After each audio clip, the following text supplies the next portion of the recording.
Salt, white death. All over Australia, it's rising out of the ground and destroying our farms, homes and towns. To understand why we have this problem, we need to go way, way back in Australia's history. Australia was once part of a huge supercontinent called Gondwana. It was joined to Antarctica, India, Africa and South America.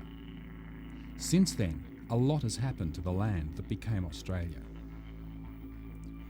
During a severe ice age, part of it was covered by an ice sheet. As the ice moved across the land, it ground up rock to make new soil.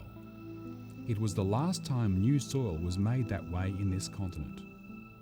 Later, India broke away.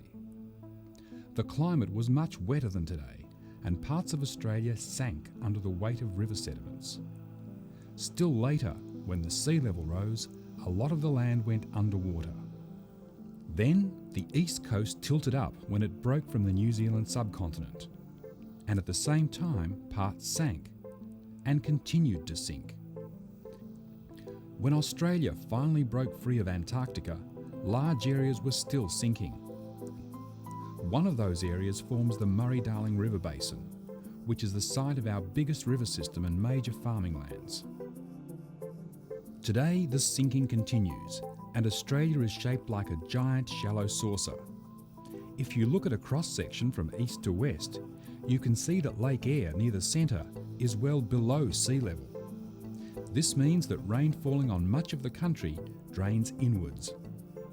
For millions of years, clouds have dumped salt on the earth in rain. Because of the shape of the country, the salt hasn't been able to get back to the sea.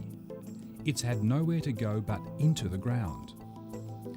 The water that took it there forms a layer of salty underground water. The top of that layer is called the water table. Australia's native vegetation has evolved in harmony with the water cycle. Many trees and grasses are deep-rooted, so they can take up most of the rain that falls on the ground. Because they grow all year, there's no time that water isn't soaked up. Not much water gets through to the groundwater below, so the water table stays at pretty much the same level. We've disrupted the water cycle in two ways: by clearing vegetation and by pouring more water on the land when we irrigate for farming. When European farmers cleared the land, they planted shallow-rooted crops that grew for only part of the year, taking up a mere fraction of the water falling as rain. The excess water moved down to the subsoil. Eventually, the water table rose, bringing salt to the surface. This salt kills most plants and makes it impossible to grow crops. Without plant roots to hold the soil in place, the soil washes or blows away. Terrible erosion results.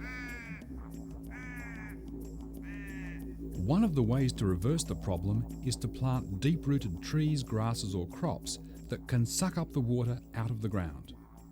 This will lower the water table and allow the salt to go back down into the ground, below the root zone. Irrigation presents another problem. Many of our crops are grown using water that's poured onto the land. Water seeps from irrigation channels and from overwatered crops into the water table. It's important to add just enough water to the soil to grow the plants because any extra water causes the water table to rise. Every year, Australia loses large areas of farming lands to salt. If we don't turn this situation around quickly, we'll have difficulty feeding ourselves.